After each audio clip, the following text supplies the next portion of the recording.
up, listeners, because today we're diving into the incredible world of two absolute legends, Harvey and Adam, a dream team of A players who live and breathe sales, communication, and personal development. Not only have they hustled in big agency, started their own from scratch, built a team around them, and grown so much they'll land themselves on the AFR list. These two lads have been on a wild, heart-pounding ride that'll leave you inspired and ready to crush your recruitment goals. You boys have been busy. Didn't know I was in a podcast with J.K. Rowling.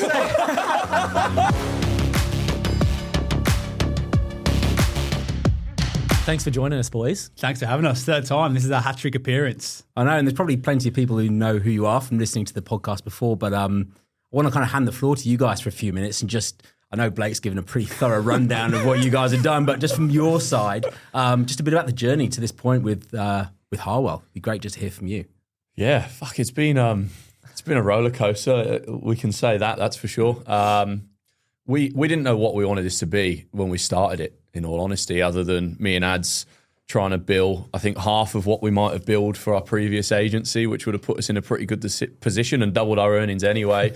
Spend 30 hours a week working and a bit of time on the beach is what it was meant to be. It's probably been polar opposite. I think the growth individually and together has just probably been the most surprising thing. Like, I think when you're in the thick of big corporate world, your world's quite small. You only really know what they want you to know, which is a good tactic, I guess, to increase the fear of getting out there and seeing the real world. But the journey we've been on as people the last 2 years, that's probably the most impressive thing for us. And I think the journey from going from thinking we know everything to now knowing a lot more 2 years later, but knowing we know nothing. Yeah, if that makes a bit of sense. Yeah. And that's what excites me the most is we're still just scratching the surface of what we've done so far, and the world we're trying to step into now are just incredible. And some of the people we get to speak to through recruitment, through the podcast, and just general, that kind of network on the Gold Coast of people who want to lift other people up, it's going to be a crazy another 2 years ahead. That was the best part, I think. Like we left Hayes thinking, we're pretty fucking good at this. And then now you look back and go, we were actually pretty shit. Yeah, I had no idea. And thankfully we thought we were pretty good, otherwise we might not be here. You're not doing 30 hours a week now then, safe to say. So we've doubled that. Yeah. So we're knocking out 60s probably. Our downfall, but also our biggest strengths is we just take on so much and we just figure it out when we get there or along the way. So the podcast, again, could be a distraction, but the benefits you found from that have been credibility and kind of the networks you've been in. Even the team is meant to just be me and Harves, and then we hired Andy and Chloe to start a trades and labour division. That was probably the least labour-intensive decision we made because they're already really, really good at what they do, and they're the experts in that space. We've kind of just built the platform for them to come and do it, and then building out the teams again. So as of today, we've got a team of 8, which is 7 recruiters and a marketing coordinator, and then we just rolled out the strategy down at Bunker and Byron over the weekend, and that's going to be 12 of us by Jan.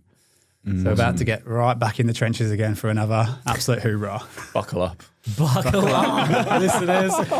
And so what's it like starting an agency with your best friend? Because we talk to recruiters all the time, and one of the common themes before starting their business is, do I do it by myself? Do I do it with a colleague? Do I try and find a friend? What's your experience been like starting a business together, and is there anything you would do differently now being where you're at? I think when you get it right, it can honestly be a superpower. I think we spoke at the recent mastermind. We had a question around that, and the way we feel, it's like we've got 3 brains. And what I mean by that is Ads has an idea, I have an idea or opinion on something, and then we kind of normally settle on something that's in the middle. So it's a little bit of a superpower in that sense. As well as things like, if I'm having a shit month or I'm down in the dumps, or at the moment got a newborn at home and it's baby number 2 and life's a bit hectic, he's over there pumping out massive months, which take the pressure off so I can just kind of breathe a little bit, and vice versa. There's been times in the past where perhaps construction's been a little bit quiet for whatever reason, and I can just dig in and make sure I'm pumping out big months. So you never have to go into that scarcity mindset, I find, of trying to scratch around for deals or panicking. So it's been a superpower in that sense, and just enjoying the journey together. Like, we do everything together. Like, we're genuinely fucking levels above best mates. Yeah. And to go and share that experience and the achievements, like, I'd rather be on the front of the newspaper or hit the AFR alongside him than doing it myself. So just the personal side of things as well. It's a cool journey, and I hope we look back I think we had a question on our podcast from a listener that said, what are you two going to be talking about when you sat with a schooner in 30, 40 years' time? And we both just said, we hope we fucking look back and we're just still best mates and we go, what a fucking ride that was. Yeah. I've got a massive opinion on it because I think it's easy to look at us and go, fuck, I need to get a business partner. But that kind of came after 13 years of knowing someone. Yeah. And I wouldn't be able to go into business with anyone else now without having that kind of depth, because I think you'd just be second guessing the whole time. Like, there's nothing that we don't know about each other's lives. Luckily, we're from very similar backgrounds in the UK. Both kind of rely on our mum, both got a sister we want to support, not from particularly well-off families. So our motivations are very similar too, which helps guide where we want to go in business as well. And one thing we said in the car, I think the reason it works so well is because there's no ego in terms of whose idea is better or worse. We're very happy to go, if say I want to go and start this AI, world, Harves will go, okay, great, have you considered this, this and this? And if that evidence is strong enough to go, actually, it's not the right idea, I'm happy to go, fuck, you're right. Let's just change tack. Let's do something else. We don't fall in love with, but it's my idea, so it must be right, and vice versa. And we can also call each other out pretty bluntly because we know it's coming from a place of we need this business to work so we can support our families. Yeah, you know what's really interesting? I've been speaking to a lot of directors and partners of agencies, and some of the feedback that they give is, I didn't get into business with this person. I've been forced into business with this person because they've kind of grown the ranks, and now they're a director, and now they're equal in New South Wales as a director, and they were all kind of participating in their business, and they didn't actually choose their business partners. And there's like this level of animosity to be like, well, if I'm in business, I want to choose who I go into business with. And so the reason why I share that story is because one of my girls at Vendito kind of said something in a similar vein. They saw you guys at the mastermind and said, I wish I had that. I want that out of my business partner. And it was just a reminder to say, getting into business with someone isn't normally like that. They're best mates in business together. They're not business partners in business together. And so it's a really unique opportunity and situation you guys find yourself in, because as you say, it was 13 years of building up to get into business with each other. Whereas sometimes there's this kind of fantasy or idealistic concept that, you're going to get into business with your business partner, you're going to be in love with them, and you're going to be best mates and do all this stuff. And like most times that's not what happens with business partners.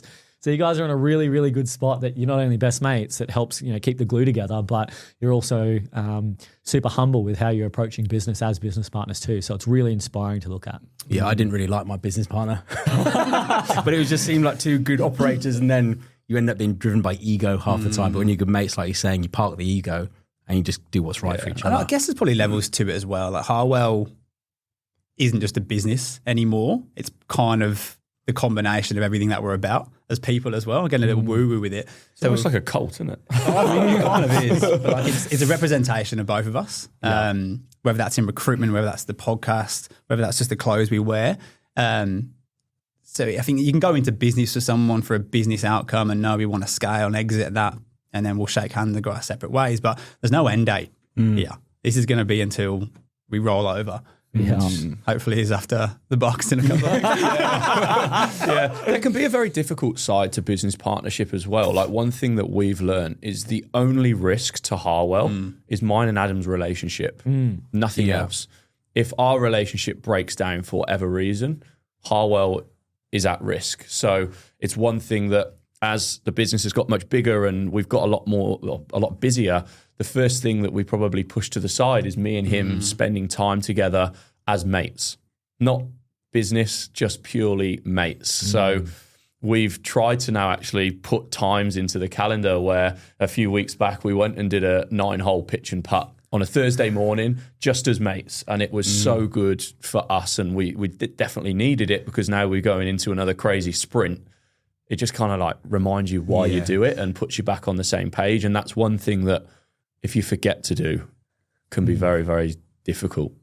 Yeah, it keeps you grateful, reminds you why you work hard, right? When you can just take a bit of time out and go hang out with each other as mates and go, yeah, we're enjoying the fruits of our labour. Yeah. Okay, so let's get into the topics of the podcast, which is all around business development, lead generation, prospecting, etc. So I guess the first pillar that we want to talk about is lead generation and prospecting. So you guys have had a really strong kind of growth period over the last 2 years when you started. You both started from scratch essentially, so no better people to ask these questions to. But I guess I'm going to give you a broad question right now, and this is going to be more focused to Adam. What's the most effective strategy you've used to consistently generate leads when you first started? There's probably two answers. When we first started, it was that big blue ocean blank canvas, right? Who is every construction company in Queensland that we don't know about? Who's the contacts? Let's get them into a campaign with email marketing. It was probably a bit of a scattergun approach just to get momentum and runs on the board. And then over time, we've now had the luxury of going, okay, there's a certain amount of business that we need to have a good year. Let's be particular about who we want those clients to be. The first answer was just probably volume, to be honest, about around our ICP. We know they've got to be a commercial builder, maybe in residential, probably tier 2, tier 3, maybe a big subcontractor. If you're one of those, you're in Queensland, you're fucking getting an email. And then over time, now it's a lot more referral-based and relationship-based. I'm lucky I've got a bit of a superpower, a super weapon, Andy Hanna, who's out there pounding the pavement, banging on sites every day. So he sees what's going on the ground, on site. And if a builder's scaling up from what a subcontractor's told him, I kind of get that lead. So I've got a bit of a point to go and follow. And then vice versa. When I go and place the project manager or the site manager, we then go and get the labour hire off the back of that. So a bit of a double act. On the Gold Coast, there's probably not many sites and people who don't know about at least one of us. Okay, that's really interesting. So you said a few things there that I'd love to dive into. The first thing is ICP. So what is ICP? Ideal customer profile. Okay. And how did you get your ICP? Like, what was the process there? How do you know who to target to be able to get the leads to start with? It's probably knowing who you don't want to work with. That's probably the easier way to go. For us, I don't want to be doing loads in civils because it's not my area of expertise. It's not what I'm that familiar with. I haven't got a network in there. The tier 1 world, there's too many layers of recruitment teams in there. And it's too slow and kind of mundane. And they prefer to work with the bigger tier 1 agencies as well. That's just what they like to do. So who's left out of that? Tier 2s, tier 3s, developer builders, and then kind of the bigger subcontractors who almost run like a mini builder within themselves. So that's interesting because a lot of the conversations we have with recruiters who are trying to niche, they get a little bit scared that they're niching too much and they're going to lose opportunity. And because they're so specific, let's say, for example, you're only going after tier 2 builders, you will exhaust that market really, really quickly. And then there's a really easy way to just get distracted and try and open your market up a little bit further and go into a different market or maybe a tier 1 or a tier 3 or outside of construction or kind of blur the lines on the industry that you're focused in. So did you ever feel that? And what did you do when you started to feel that? Were there any things that you told yourself or methods or structures that kept you on the path? I think it's belief. Like, luckily, I came from Hayes where I was there for 5 years or so, kind of went up through the ranks, managed a construction team. So I had a level of self-belief already knew I could carve out a market and had a market and a track record to fall back on. Like, hey, just because you're not wearing the big blue colour, you can still do the same job and get the same results. Distractions. Oh, this is another quote I'm going to fuck up. Distractions come disguised as opportunities. Ooh, is a good one. Okay. I love that. That's a Harwell special. What I mean by that is you're going to have a client out of Sydney calls you because Andy's placed someone and it's a warm lead, but it's a Sydney civil construction company. And it might be a big juicy 30k fee, but the time I'm going to spend speaking to people in Sydney who I've never spoke to before to then potentially make 30k, if I'd reinvest that time into Queensland with someone who's in my ICP, a tier 2 builder, I could potentially make 2 30k fees. And then that's, every conversation goes somewhere further. Whereas when I'm speaking to people in Sydney or Melbourne and Perth, there's not much more after that first conversation I really want to get out of it. So even if a PM's go, great, I'm not looking at the moment, but call me in 6 months, I'm probably not going to do that. Whereas if it's in Queensland, it just takes you one step closer, I find. Love that. I think people need to look at the numbers a bit more. Like, for context, tier 2 builders, commercial builders on the Gold Coast, if 100 people within that niche move around every year, or there's 100 placements through recruitment agencies every year, an average fee of 20k, That's 2 million of fees up for grabs, just purely in one niche of tier 2 commercial builders on the Gold Coast. If he goes and nails 50% of that, he's $1 million biller. I think it's speed to action as well. I think that's one thing we kind of pride ourselves on is, and it's particularly at the moment, is being candidate strong. If you've got the candidate, 9 times out of 10, you'll find them a role. So rather than go back to, all right, let's chuck an ad on Seek, let's do a campaign, let's do LinkedIn Recruiter, and going from 0 every time, if you can start on level 2, level 3, because you've got a pool, your speed to action is so much quicker. Your service to the candidates is so much better because you're coming to them with quality opportunities as well. The client's happier, and then you start to build that reputation as if you're serious about hiring someone good, whether it's Harwell or whoever it is, they're the person you go to. I've got a question, sorry to interrupt, just on the campaigns. You mentioned that a couple of times, and there's a lot of recruiters out there who don't have automated CRMs where they can do that. Unlucky. So, yeah. No, it's a fair point. What was involved in your campaigns? Was it just emails? Did you integrate calls and specking or floating candidate? What was your campaigns? What do they look like? Pretty basic, to be honest, looking back, and it's something I'd probably cringe at now. If I read the first one, it was... the first one was a big long one. Hey, I'm Adam. I'm a director of Harwell Consulting. We're a new recruitment agency. It wasn't great, but it was action, right? We did something. And then the second stage would be a follow-up. Hey, this is the kind of people we help. Would you be interested in seeing so? And there'd be a third stage and a fourth stage kind of spread over 4 to 5 months. And we did snag a few new clients from it. So it does work, whether that's now become a bit too saturated because of the likes of Loxo and everyone's got, or a lot of people have got access to those tools. That's probably a different question in itself. And it's something we don't rely on too heavily now. If we're ever going to do a campaign to a client, it's more a content of value campaign. So we're not selling, we're providing them free value in terms of top 5 interview questions you've got to be asking. Top question you should ask your candidates to find out how good your recruiter actually is. Bits and pieces like that. So when the time comes and they do need to pick a recruiter, we've been in the inbox once a month and we've given them stuff for free with no expectation. I love that. I used to talk about that quite a bit, and action's the thing you said there. I used to say to consultants, why would a client use you? And a lot of times because I'm this, I do all these great things. Sometimes it's because you've been in touch the most, right? And you've added value every time you have. So that is a key point, I think, for those out there listening.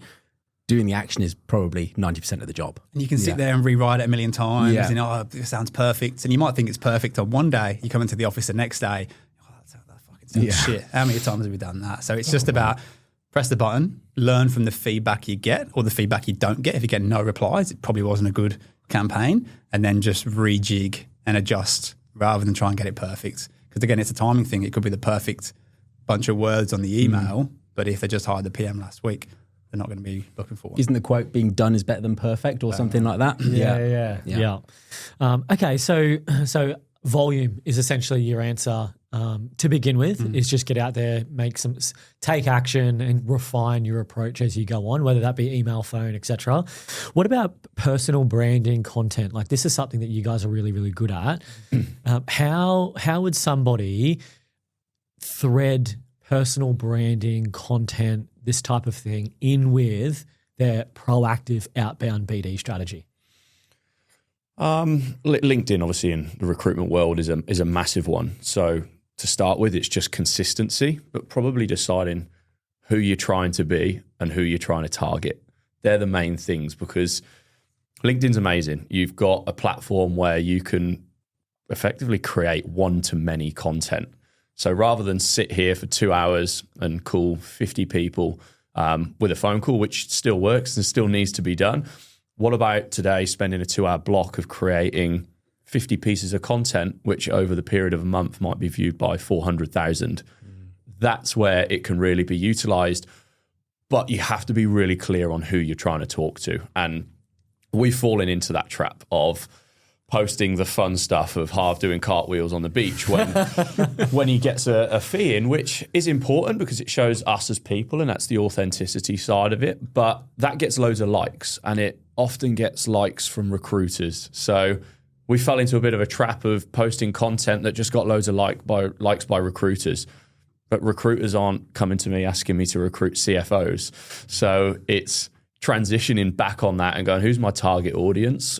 How do I speak to them with every single post, with things like giving them free value, career advice, hiring tips, things like that, just to elevate my profile. And as you said, with the email inbox, if you're sending the emails and you're top of their inbox all the time, Well, what if I'm on their newsfeed every single day? Yeah. So for recruiters that are hesitant to be posting, to be using video, that aren't sure what to say, they don't feel like they've got the credibility or the authority, and they just feel like something's missing to just get it done.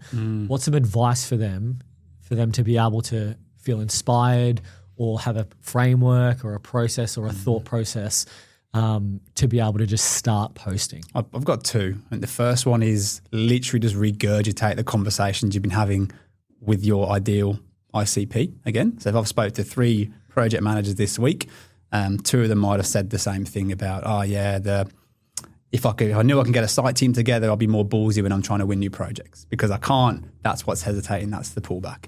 That's what I'll be talking about. On the phone this week, 2 project managers said to me, the reason they're not winning new projects, they're not confident they can put a team together. What have you found? Bang. It's real. It shows the people you're speaking to, and you're not making things up. And then the other ones, look at the calendar that you've got out. You've got your BD blocks, you've got your candidate calls, you've got meetings in there. Don't look for gaps in there to film content. Look at what you're already doing that you can film. So what I mean by that is you might be even to set up your mobile phone and you're sat there for 2 hours doing BD. Just have a time lapse of you just sat there punching it, right? And just go, what does a morning recruit look like? Bang. Or if you're a PM on the Gold Coast, you're probably going to hear from me in the next 2 hours. Just something real like that. Yeah. It's less invasive of walking around on the phone as well. And it's just different types of content that people want to see. I know we had a bit of a chuckle when we started doing the selfie videos, and how we started that was we set a challenge to do one every day of the week just to see what the outcome would have been. And if we didn't do one, the other person would have to wash the other one's car, so I managed to get a video of how I was washing my car, which is good. But after we smashed that for a while, and fair play to people, we started to see a lot of recruiters do the same kind of content, right? And as they should. That's all we really do as well, is copy people. So now it's okay, how do we level up again? So now we started doing a bit more longer form content with the podcast. We've got Rosie in, so we do more professional kind of production, which looks good as well as some of the more authentic raw stuff too. So get started is probably the first one, and then look at different industries of what they're doing and how can you kind of copy that and put a recruitment spin on. In its simplest terms, right? If you decide you want to go and get jacked, what do? You start going to the fucking gym. Start posting content. Just start. Like what you see today from us is probably day 800, right? And the guy that's been doing bicep curls for 800 days is going to have really big biceps. But the only way you're going to get to day 800 is starting on day 1. And it's as simple as that. Love that. Okay, so a bit of a summary for like the lead gen kind of prospecting pillar we're talking about is number 1 is just taking action. It's 90% volume outbound. You just got to take the action, define your ICP, go after it, don't get distracted. Just start posting content, perhaps film yourself doing something you're already doing or start to create content out of the candidate or client conversations you're having.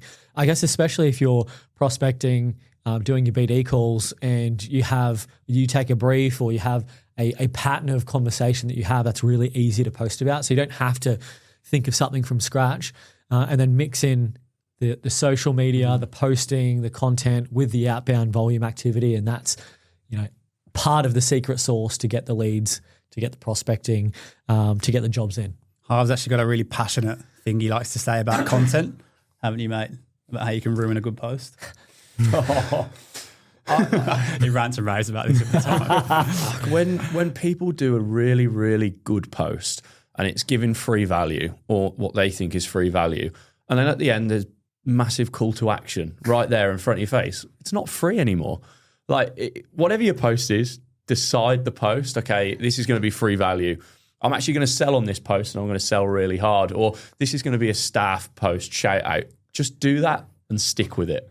I think I saw one the other day on LinkedIn. It was a leader of... Wasn't mine, was it? Yeah, it's not bad. No. It was a leader of quite a big recruitment firm in Australia. I obviously won't name anyone, but they've obviously done really well. Incredible recruitment firm, so I'm not knocking them here. But it was a really heartfelt post about an executive person in their business that is now left and gone on to pastures new.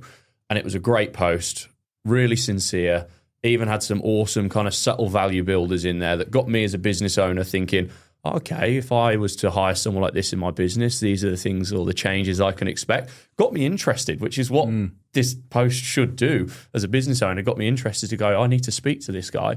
And then at the end, so if you're in the market for XYZ, then talk to XYZ recruitment. And I'm just like, you've just taken the edge off such a nice post about someone that's given 15 years of service to your business to sell.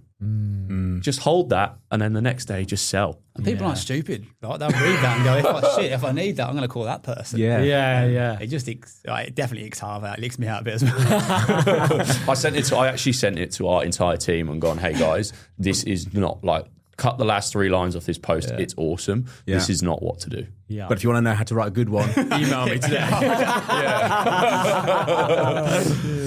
Oh, so good. So discovery calls, Ed. Yeah, well, discovery calls or the discovery phase of a client meeting, just when you're really, you're first meeting a client, for example. I'm really curious, your experience between either of you can answer this, but what's a typical mistake or big mistake that you see? You've just named one to do with posts, but anything that you see in the discovery phase? And this is probably a Swish teaching. He's going, fixing the problem. Okay. Right, trying to come in and go, you need a project manager, great. What does that look like? Really, you've got to slow things down and go back. Okay, so what have you done to fix this already? Yeah. Oh, I've gone to 5 recruiters, whatever it is. Or what are the project managers you've had in the past that haven't worked out? Why is that? So taking them from kind of current state and looking at the problem to going backwards. To kind of rather than jumping into solution mode straight away. Yeah, which is easy to do, especially if you're a little bit, light on and you've got a job on and how exciting. But yeah, just slowing things down. Okay, great. Before we do, can you tell me how have you got to this point? Get all that context, because that's then what creates the urgency and the gap. So when you do start talking about the solution and you go, okay, well, why don't we just stay as we are? Why don't you not hire this project manager? Why don't you just go and seek and try and find some yourself? Because of the gap you've created, that's just not a possible option for them. They need this solution that you've got. Yeah, I like it. It's really kind of unearthing those kind of problems in the whole process before you jump into what you're going to do to fix it. And then you might not be able to help. That's probably the other one as well. It's kind of going into it saying, I've got this is another Harvey rant. When he's saying, I've got the perfect candidate for you before you've even done a brief. Yeah. It's not possible because you don't know anything about me and my business or what we're trying to do. So probably going, look, if we can help, I can walk you through how that might be. But if we can't, there's probably going to be a recruiter I know or a different avenue I can put you in touch with as well. And it's really is making it about them and their problem rather than what you can do to solve something you don't even know what you're solving. That's good. And on that then, so you kind of semi-answered the question, but positioning yourself as a partner versus just another recruiter. How do you guys have got great relationships that have clearly been developed over time and clearly recent ones too, but how have you gone about that? Is there anything that you do, Harvey, anything from your side? Ask the questions that they probably don't ask you or expect you to ask. So for me, a bad brief is if I've gone in there and just asked every stereotypical recruitment question in the world and I've not really kind of challenged their thinking or unearthed unusual things about the business. And they can be questions as simple as, what's this person absolutely going to hate when they walk into this role? Or what's the toughest things that they're going to find when joining this business? Because there might be some really difficult things on the way through the door. I've placed CFO roles where they're coming into a massive, massive cleanup, but we've been able to position that and tell candidates so they know what they're coming into. And again, that's not a question that any other recruiter would ask. So I think it starts to put you on a level. Yeah. Probably get them to think more commercially about their business. Where do you want to be in 3 years' time? Where do you want to be in 5 years' time? How does that impact this person? What can they do for you in that period of time that's going to impact your life? Just big questions like that. The best thing in a discovery meeting is when someone sits back and goes, no one's ever asked me that before. And then you're like, okay, now I'm on the right track. But even being upfront and honest, just be like, look, we might not be the right fit for each other. That's why we're going to sit down and do this meeting, because straight away you're then on a level of, I don't need to take on this work. I will take it on because I want to, but because I want to is because I can get the result for your business. And do you suggest that people prepare some of those questions in advance, those questions that aren't on the job brief?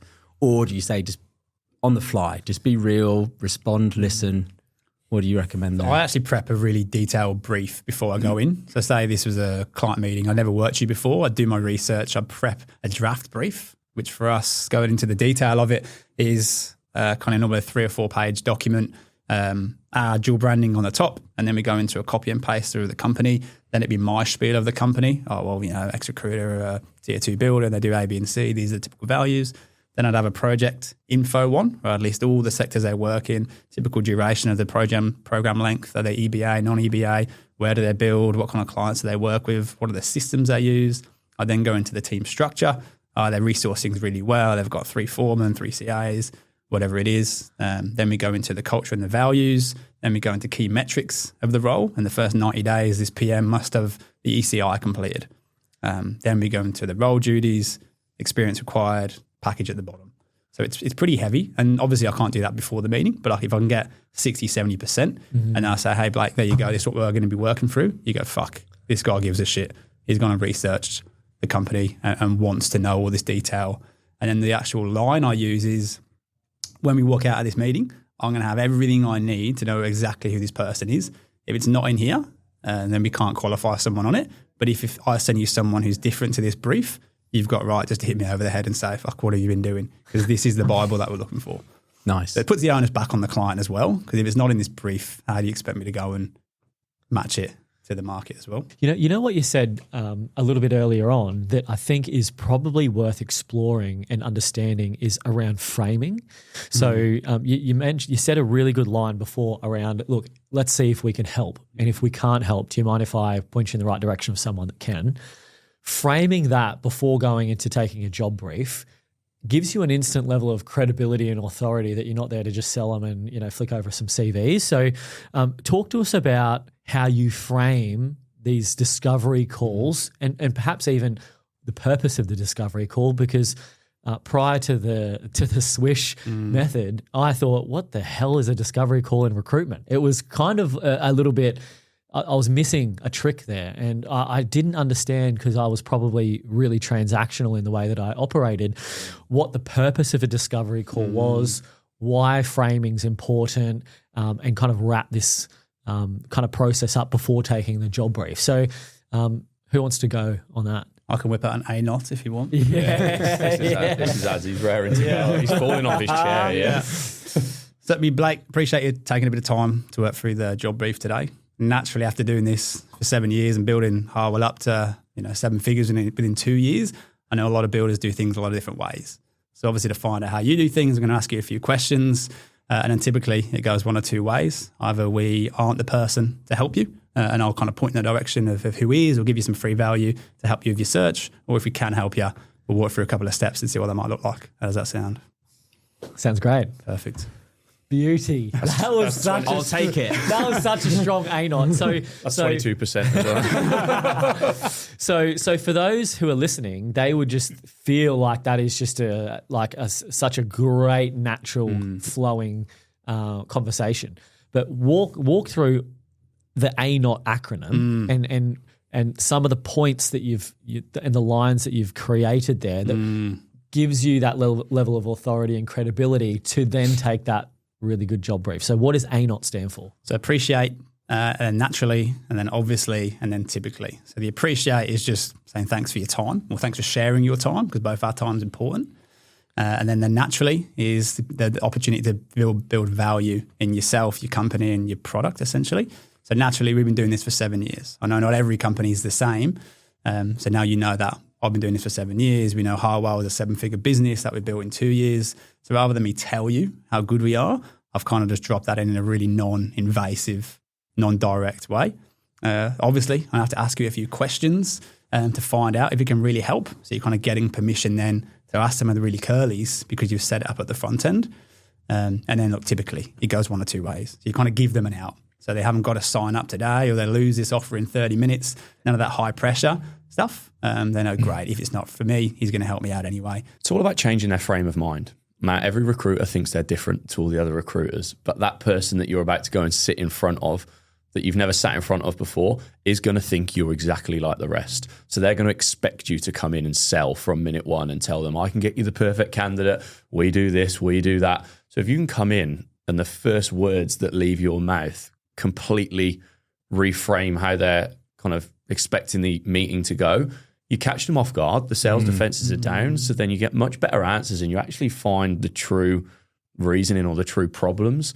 So if you can go and do that from minute one in the meeting, imagine the difference in quality of the information you're going to get throughout that meeting, which, as Adam said, is your Bible when you walk out of there and you go to the market, because you're only as good as the job brief you can take, and it stops you spending 2, 3, 4 weeks of wasted time speaking to the wrong people, giving them the wrong information, and then in 6 weeks the client's going, you haven't given me anyone. You're saying, well, yeah, because this information you gave me wasn't right, and then we're just fucked. I love that. It reminds me of 8 Mile. You know when he's doing that battle and he says all the negative things about himself straight away. It's like, get it vaccinated against it straight away, and then there's nothing for you to come back with. Yeah. No, I love that. Just a question on kind of cold calls or BD calls. You know, it's something that we have all done or have to do, and not everyone loves it. But what's the biggest piece of advice you've got around that? I always used to focus on skill when I was doing BD. I was like, how do I frame this question? How do I ask this? How do I get them to listen to me in the first 10 seconds? But maybe not on the mindset. Maybe I should have focused somewhere else. But what's your advice?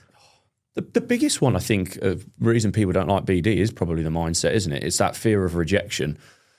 What we kind of do is we've done a lot of work with ourselves and our team of unearthing our real why. You know, okay, I want to make $1 million of personal income a year. Well, why? To support my family. Why? So they don't have the same issues I did in terms of finances when I grew up. Why? Because I want to pay off my mum's mortgage. So when you get down to like really, really powerful things like that, can I then pick up the phone 100 times and get told to fuck off to pay off my mum's mortgage in 5 years? Yep. Yeah. All right, let's start there. That's the mindset, is creating an environment or a mindset where it's impossible not to do it. I think that's the first thing, because again, you can mull over the perfect scripts, the perfect intros, the perfect value builders, but if they're all in your head and you ever actually hit dial on the phone and start telling them to people, it doesn't matter. So one for me was definitely the mindset piece in BD. I love that. And I also loved how you asked why so many times. Is it Kaizen? They say if you ask why 5 times, you get to the real answer. Oh, that's right. Yeah, so that's actually just naturally doing it, mate. But yeah, I think awesome. In terms of a tangible takeaway, it's the familiarity. Like, you do this really well. Hi, I'm Harvey Rivers, HARWELL Consulting. How have you been? Great. Look, the reason for the call is we work with A, B, and C in your space. This is how we help them. I just want to see if you might be in the same boat and if there might be value we could add to you too. And then you either go to the meeting or you go down the call, whatever you want. But I'm working with your competitors. We've helped them with A, B, and C. Yeah, you're only as good as the information you can extract as well from your previous successes. So rather than saying, I helped ABC recruit a CFO, brilliant, that's your job. What did that CFO achieve for that company? So then you've got a story and gone, hey, I helped your competitor up the road with a new CFO, and he actually renegotiated a international freight deal, which saved them $6 million in year 1.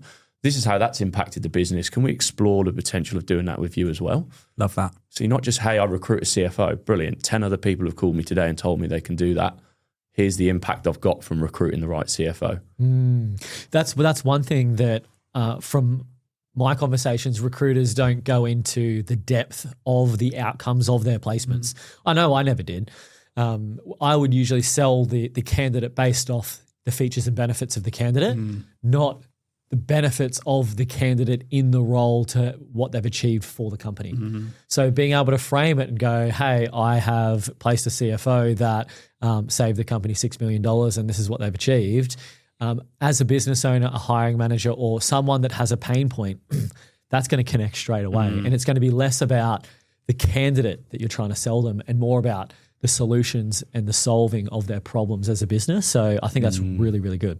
People in the e-commerce world do this really well. Obviously, it's a world that I've gone into quite heavily, and we've started a national division in e-commerce now, which is going really well. But I've partnered with a few people that specialize in helping everyday people start their own e-commerce brand, and they pump the sponsored ads on Instagram, but their ads never say, we help you start your own e-commerce brand. They say, hey, we help Blake start his own e-commerce brand, and he now does 100K in passive revenue every single month, which means that he spends 20 hours extra with his kids and his wife. That's a very different story and a very different narrative to gain my attention, to at least go, I should have a look at them. Okay, so objection handling. We kind of touched on this at the start before we kind of started recording. In recruitment, you get trained on all sorts of objections. But in your world, or particularly starting a business, what were some of the most frequent objections you guys faced when starting HARWELL, I'd say? I sound like a twat, but it feels like a long time ago since we had to kind of cop a few now, because you've got a level of familiarity in the market. Probably not too sharp on it these days, are we? The first one was, hey, it's Harvey from HARWELL. Who? Yeah. It's Harvey from HARWELL. Who? Don't worry about it. The fee is always a big one. Yeah. Right? Like some of the guys, I just placed a fellow who's on $430,000 plus super. right? So we took a percentage on that. That's a decent recruitment fee. So I think it comes back to, we don't use recruiters. Okay, why? What's the experience you've had? But if they are using a recruiter, oh, great. Like, why are they so good? What have they achieved? I think there's a natural bias. If you ask someone why someone's so good, they'll tell you a couple of things and then they'll chuck in the negative. So that's kind of you're opening to the world to go, oh, okay, great. And how did that impact you? Okay, what would happen if that didn't happen? It depends on who the objection comes from. What I mean by that is, are you doing your research first up? Are they in your ICP? Do you know you can help them? Because if I'm just calling someone out the yellow pages and saying, oh, do you need some recruitment? And they go, no, I don't use recruiters. I've got no context to go, yeah, that's fair enough. Been doing this for 7 years. A lot of people have said the same thing. Some ways we've helped companies who said that is A, B, and C and not achieve this. Because I know I've been there and done it and I've got context for them. So it's a bit of a long-winded one, but it's doing the research to call the right people who should have the same problem that you've previously helped with before, and you can use those kind of case studies to go around it and use the third-party stories. On the fee side, because it's something I've been a consultant for many years, and you naturally think, oh, well, they're working at 15%, so I should just be 15% or I should be 14%. That'll give me the shot. And I'm sure when you guys first started Harwell, you just wanted to get the business on. But did you hold your position on fees, or did you kind of just drop it to show I actually what increased my fees when I went. did? Yeah. So I'm a dog shit when I was at the old company anyway, because there's a lot of legacy relationships, which you kind of just had to stick to. So I bumped mine up when we started, even thanks to Blake and Deck at the time, kind of invoice on contract being signed as well, rather than start date, which cash flow wise in the early days was massive.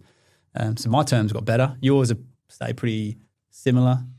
Yeah, I've probably moved a fair bit towards retained work and actually managing to get 50% of the money up front. 50%? Cool. Yeah. On you, mate. Fee negotiation or fee objection handling, it all comes around to how much you articulate your value. Me and Ads are quite lucky in the sense of we recruit high-level senior positions within businesses, which, as you know, can be make or break. And the ROI on getting that right or wrong, the recruitment fee becomes a drop in the ocean. Like we just discussed, a CFO that renegotiated an international freight deal, that's a real story. So when we're talking about millions of dollars of change in year one, the $45K they've paid for that recruitment fee, it's all of a sudden a drop in the ocean. But on the other hand, it's getting it wrong. The time, the money, potential damage that person can do to the business. If you can articulate all that well enough, then you won't get pushbacks on fees, because it's saying you got to put them in a position where they're like, oh shit, I'm actually stupid not to invest in this. If I ever come out of a meeting and someone asks for a fee reduction, first thing I do is think back of that meeting and go, where did I go wrong? What didn't I do? Because they should never come out of that meeting trying to save $1,000 on a recruitment fee. Yeah, so it's interesting. I think there's a few things you boys do that create an outcome where objections aren't as prevalent as probably you were used to at Hayes, for example. And I think what I'm understanding at the moment is the first is the framing for the discovery call. So it's framing, hey, I've done this a lot. I'll help you out no matter what. This isn't a sales pitch. Let's just see if we can help. From doing that and then moving into the past and then creating a gap between where they're at today and where they want to be, and the issues that they experienced in the past. Essentially what you're doing is it sounds like you're approaching it as a trusted advisor. You're framing the call so it's not a salesy, I'm going to win this business. It's I just genuinely want to help.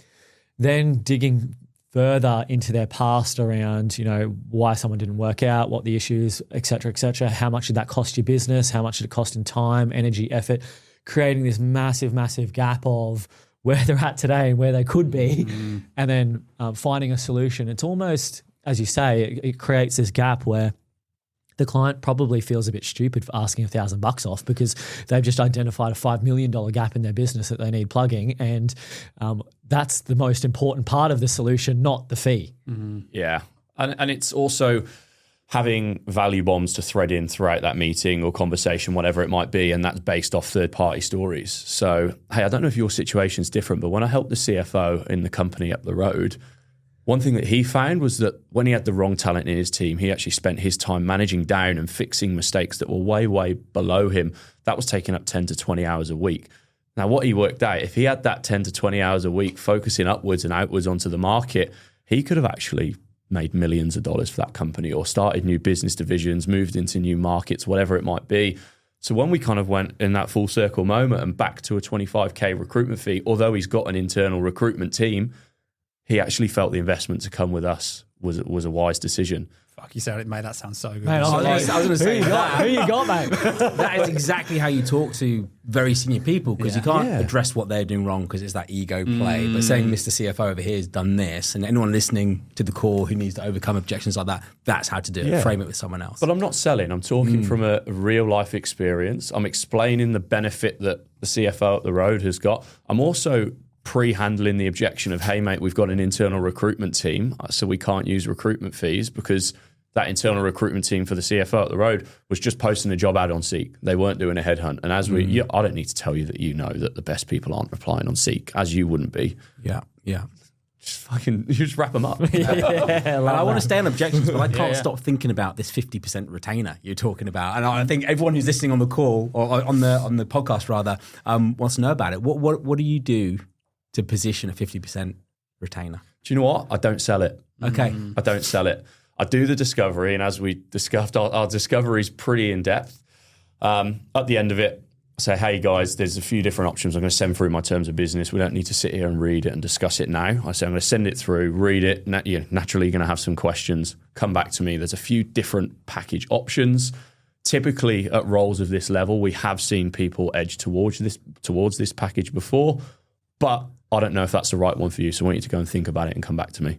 Yeah. And then normally you just get an email back saying, hey, mate, we'll go with... Yeah, it's a piss take because I'll just get a fucking woohoo! I'm sat there grounded away in the construction trenches. And then, that's retained. Yeah, that one's retained as well. But they're choosing to do it. Yeah. You know, they're going, Harvey, can we, I'll pay this today. Can we get started? What's the service, right? I did a bit of a cheat mode when I first started selling retainers because I was really struggling. And I just said, okay, we won't pay a retainer, but you'll pay a third of it when you get the shortlist, which is basically the moment I've sent something over, so it's like a retainer. Yeah. But the service they get with it is what they're paid for. Yeah. Yeah, see the experience that I had is when I first heard about retainers, I thought, how the hell is someone ever getting paid before they've start the work? Like, it never made sense to me. And then one day I thought, you know what, I'm just going to whack a retainer on my terms and pump up my contingent rate so high that the retainer looks really, really attractive. Never mentioned the retainer.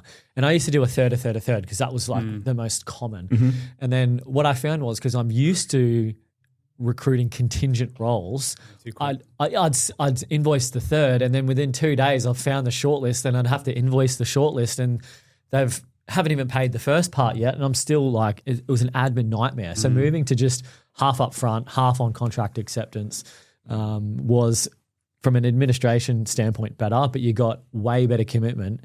And clients turn around and go, what's this option? And you go, oh yeah, look, 99% of our clients actually do choose that, but because we've never worked together, I didn't want to pitch that to you straight away, but that is the most sensible option. Yeah. I used to love selling retainers, but I used to get putting a completion up on the board that's a third of the fee. You're like, ugh. Yeah, it's a different mindset. Yeah. But it's also elevating yourself as a essential service to their business rather than just a recruiter. Like, and it's, again, you got to have your objection handles ready. Like, it's easy in my world because it's accounting, but you wouldn't go to two accounting firms and go, right, I want you to both do a full end of year tax return, and whichever one comes back best, I'm going to pay you, and the other one you can go away because you've not given me the result. Yeah. When you say it like that, yeah, I like that. and I'm like, okay, if you're going to go to 2 recruitment agencies or 3 or 4, and whoever gets the best result, well, why would I invest my time into that? Yeah, it's a bit of an advice thing and a bit of an education process with your clients as well. When you explain to them what a retainer's for, 9 times out of 10 they get it and they kind of go along with it. And also framing it in their language like you just did. Like, for accountants, or you don't go into retail, you don't say that you put your stuff through the checkout and then decide how much you're going to pay. We decide up front. So I know we're not perfect, right? We're not just retained, and we're not, these job briefs, the way I'm sounding them, sometimes they are pulling, blood from a stone. Is that the metaphor? Yeah. I was going to say I think you just whatever. Mate. That's a Harwell special. It's your business. That's the way we try to be. Right, yet do we work on contingent, non-exclusive roles? Of course we do. Right, do we use that foot in the door to do a good job to then pitch to retain a second time round? Yeah, absolutely. There are some clients who are a little bit left field when they call up and they've got a job or whatever it is. Do we go and do it? Sometimes we might do. So we're not absolutely live and die by what we've said exactly here, but it's just probably that journey that you want to go on. And the earlier you are, the harder it is. But sometimes if you can stay true to where you want to be in the end, that's where you'll get there a bit quicker because the focus is there. I like that. Okay, so I wanted to pivot to the trust building exercise. What is the fastest way for a recruiter to go from just a recruiter to a trusted partner or a trusted advisor? Results. I was going to say no, turn down the business, or advise people not to take your offer if it's not the right thing for them. I think part of the Costa framed this really well, maybe. I can't remember if the Costa one or not, but basically saying, look, what we're going to do here is work through a few options, right? And yes, I've got a bit of bias towards my one, but if you say this other option with the other recruiter or company is going to give you more time with your kids and more money in the pocket, I'll be happy he's got bloke for you, because I'd hate to take that away from you into this role. And then straight away they go, great, he actually has my interests at heart. So at the back end, when there does need to be a bit of pressure put on potentially, or a little bit of more directness, they know you're doing it from the place of their interests rather than your own. And it's easy to talk about 2 years in because we've got a level of business and success, if you want to call it that, where we're not begging people to work with us, and we can lose a fee for the right reason because we know and believe in the world and the universe is going to kind of come back round for us anyway. Did you feel the same at Hayes? Did you turn much business away when you were there? If I did, I would have felt like I was cheating on them. Yeah, okay. Because it was not what you're meant to do. So I might have been like, hey, mate, I actually think you're right. This role's not for you to take the other one. Whereas now we're kind of very vocal about it. Yeah. We're happy to and if one of our staff said, look, he's going to take the other option because of ABC, I go, fantastic. Stay in touch with him. Obviously, he's going to potentially become a client down the track as well. There's just that longer term, bigger picture thinking, and you can go to bed at night and just feel better as well. Like I think that's half of it, hey. Yeah, it's just realising that although we're the facilitator, it's not about us. It's about the company that you're helping. It's about the job seeker you're helping, in which both ends of the spectrum, the company owner has hundreds, potentially thousands of employees that rely on them for their livelihood, or that job seeker is about to make a massive change, which the wrong change changes their wives, their husbands, their kids' lives. So when you think that I'm not the important one here, and I'm actually going to do the best by you as a human, doing that over a period of time, the compounding effect of what the long game looks like, you're always going to win. So Harvey, how would a recruiter, let's say we've got a 3-year recruiter at Hayes, currently at the moment, they're thrashing it out, they're grafting, and they feel like their relationships are probably a little transactional and they want to elevate themselves and become that trusted advisor in their niche. What would one piece of advice you would give to them to be able to start either a mindset shift, a phrase, a to-do list, a call to action? What could they do to start going further towards being a trusted advisor instead of a transactional recruiter? Good question. Couple of answers spring to mind. One of them is, I don't know whether this is going to piss a few people off. I think you can only be treated as much as your job title or your position allows. Unfortunately, if you're in a transactional role in a massive global corporate, you're going to be viewed as transactional. What can you do to try and fight against that? Probably personal development. One thing that we learned from working in a big corporate is their training to get you up and running and learn recruitment is outstanding. There is no better place to go and learn recruitment at the moment than somewhere like that. But that's where it stops. There is no deep psychology training into how to learn your ICP and learn everything about them. Language of leaders, how do I talk to them? Even go and listen to podcasts in finance. I listen to CFO podcasts all the time. I'm a numbers geek, but that's why I can sit in front of a CFO and talk their language. So when you go and do things like that, which again, they don't prompt you to do in these places, you have to go and seek it out them yourself. I think that's probably the best step you can take. Or call Blake and Ed and start your own agency through X-Recruiter. Use code Harvey. We'll tell you how to do it. It's fine. So I'll give you that $100 on the way out. But we joke about that, and the reason I say what I said at the start, and I hope it didn't offend anyone, is the minute we stopped working as a senior recruitment consultant at Hayes to I'm now the founder, co-founder and director at HARWELL, there were people that I was trying to call for years and wouldn't give me the time of day. And you pick up the phone or you send them an email with a slightly different signature where you've got skin in the game and you're doing it for yourself. All of a sudden, they'll go and sit down and go for a coffee with you. Yeah. And nothing changed in that initial period of time other than where I was, what I was called and what I was doing. Love that. So just change your email signature to director, vice president, even if you're not one, and just have a crack. Yeah, pretty much. Okay. What's the one key takeaway that someone should take from this episode? I'll ask you both individually. I think probably the intention. I think you're going in to help, right? And you don't need their business and they don't need yours. If you can help them though, then it makes sense that they'd want to use your service. I think there's a lot of depth to that. And if you listen back, you speak about the discovery and the pre-framing and the agenda and the level of research you go into. But I think if you come in with that mindset to help, to understand, you're going to straight away be in the top 10% for the people who would just need to make a fee so they make budget for the quarter. Yeah. I'd probably say ask yourself how much you want it. And what I mean by that is it's easy for me and Ads. This is our business. This is our livelihood. But all of the stuff we've discussed today has been a super, super hardcore 2-year learning journey because we've burnt the boats and we've gone all in on this like it's our actual life. I think about it every single minute of the day. So how much do you really want it? Because if you do and you go all in, like that's what you can do in such a short period of time. Buckle up. Buckle up. You get the seatbelts on this chest. We should do that next time.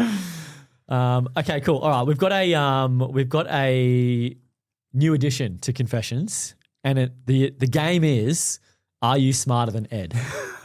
I didn't come up with this game, by the way. Blake did. I came up with this game when I was listening to Nova 106.9, and it was like, maybe it's Nova, maybe it was someone else, but it was like, are you smarter than Suze? And essentially callers would come in and they'd try and like battle Suze for like general knowledge. Yeah. And it was always such a fun experience. One, to see, just the general population on how they can answer the questions, but two, it was just really engaging and And the answer's probably really yes, fun. by the way. Depends on the context. Jump into it. Okay, so I'm going to fire off 10 football-themed questions. So should we just show why it's football? Because Yes. you two boys have played football at a pretty reasonable level, right?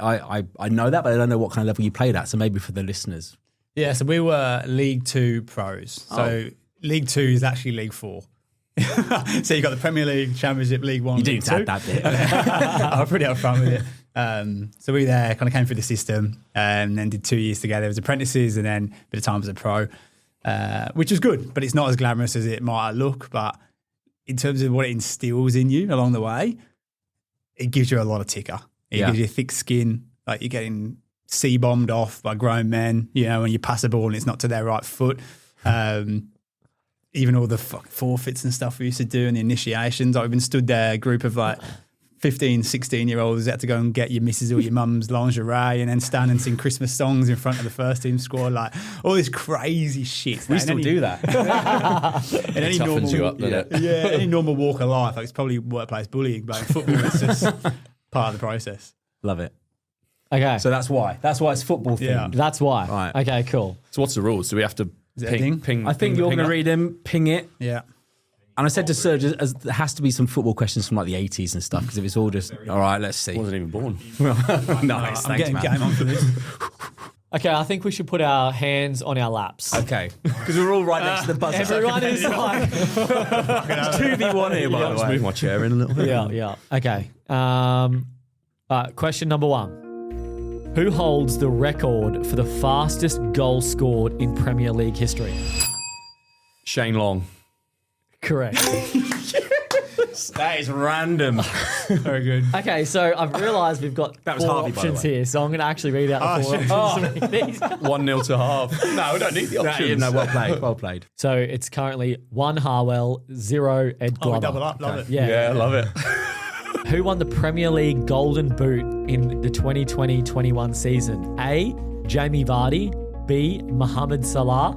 C. Bruno Fernandes. D. Harry Kane. I'll go Harry Kane. Oh, that's right. Yeah, Oh. 1-1. I was flapping on Salah. Just a question. If we know the answer before you finish reading the options, are we Yeah. allowed to buzz I in? reckon you can, cool. yeah. You just Did buzz. you? No. Which player has won the most Ballon d'Or awards? Messi. Yeah, let's go. Shit. That's 2 for Ed. We got 1 for Harwell. Is Adelaide to play? Okay, question 4. Who scored the winning goal in the 2010 FIFA World Cup final? Iniesta. Yeah. Correct. Have we going I then? was like, no, that's Andres did that. Andres. All right, so 2-all? Yeah, that's 2-all. All I was right. trying to work out who played in the game, let alone scored. Okay, question 5. Which team did England face in the semi-final of the 2018 World Cup? Croatia. Oh, that's good. You guys I are cried when we lost that game. I don't know any of these questions and answers. We're all English. We all play football, Yeah, so it's a bit okay. easier. A lot of recruiters are English, so they'll get it. Okay, so we got 3 points to Harwell, 2 points to Ed Glover. Which country has won the most FIFA World Cups? Brazil. Yes. Can we have a bonus point for second? Okay, we got 4 points to Harwell, 2 points to Ed. Come on, Ed. Mate, yeah. Breakaway. Who won the UEFA Euro 2020? Oh. Ed. Portugal? Incorrect. No, Italy. Yeah, ding it. Italy. Yeah! We baited him there, right? Almost put your hand through the desk, mate. Okay, so that's 5. 5-2. 5 to 5-2. Harwell, 2 Yeah. for Ed. How many questions This have we might got? not actually be a very good segment for us, mate. Not really. We'll cut this one out after this. Which club is known as Los Blancos? Real Madrid. Get in there. He just didn't even finish saying it and he got in there. So that's 6-2. Yeah. Yeah. With 2 questions to go. 2 questions to go. So I think we've won. For that cup surgery. Yeah, but let's do them anyway. Okay. Last 2 questions, just bonus questions, double points. Who holds the record for the most Premier League appearances? Brian Giggs. Incorrect. I've got this one of you. Gareth Barry. Nice. Okay, last question. 80s, mate. I told you, 80s. Last question. Which footballer is famous for the hand of God goal? I got it. that Ed? Diego Armando Maradona. Nice. What was the final score? 9-5. Oh, it was double points. It was double points at the end. Oh, yeah. Yeah. 9-5 to I got Harwell. smoked. I got smoked. It's fine. Good job, boys. Yeah, You're not well only played. good recruiters, you're good under the pressure, under the pump of football questions. Thanks, mate. So, Ed, I've just had a bit of hot sauce put in front of me. would you like to pour it out for Ed? Do I have to do really? Yeah, All right, go on then, pour it out. So Ed's got to have a shot of hot sauce. Fill that puppy to the brim. Can we have some background music? Let's try and get... Bit of lift music. What hot sauce is this? Homemade. Oh, my God. All right. Tangy that. The brim. Nah, that's good. That's good. Jesus. You need to get a good angle of the vomit here, Serge. Vomitron.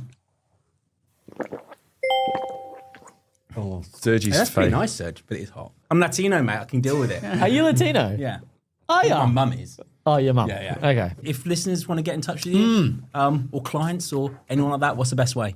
There's 2 ways. So LinkedIn is kind of our corporate persona, if you like. So Adam Powell, Harvey Rivers on LinkedIn, or HARWELL, Harwell Dot.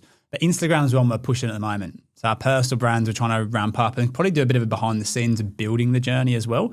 And as you'd expect, there's some things you can put on there that probably aren't suitable for LinkedIn. So that's Adam Powell for me, It's Harvey Rivers for me. with the it's Nice at the and start. simple. Yeah, yeah. But genuinely, we are looking to expand. So if any recruiters are listening to this, and this is me selling because This is a call This to is action. the call to action at the bottom of the post. fucking leaning into it. We are selling hard. Now, if people listen to this and they think that their own agency isn't what they want to do and they want to come and speak to us and move to the beautiful Gold Coast, we're always looking for experienced people in the right areas that can complement what we're already doing. And look, probably to wrap it out, thanks to you guys and ex-recruiters as a whole. Like, we're very vocal about our appreciation. 2 years ago, or 2 and a bit years ago now, we were shit scared. Like, it's looking back, the dots all kind of connect up nicely, but at the time it wasn't like that. It was the scariest thing we've ever done. The scarcity was real. We've got 20 grand in the bank. We've got to keep this, we can't lose that. But the belief and confidence you guys have given us or did give us back then, and then the continued kind of improvement on both sides. I think I shared at the mastermind, Blake, what I love about the partnership we've got is we've both grown at the same rate. So we'll need something and you'll make it happen, or you guys will get something, you'll give it to us. So we continue to level up together and we're just better together. Appreciate that, boys. Thanks for coming on, sharing your journey. You guys have absolutely killed it. Hopefully recruiters out there are inspired by your journey. I know they would be. And yeah, if you're a recruiter and you want to fucking join the A team, Here we go. hit up Harwell. Let's go. Go. Thanks, boys. Thanks, guys.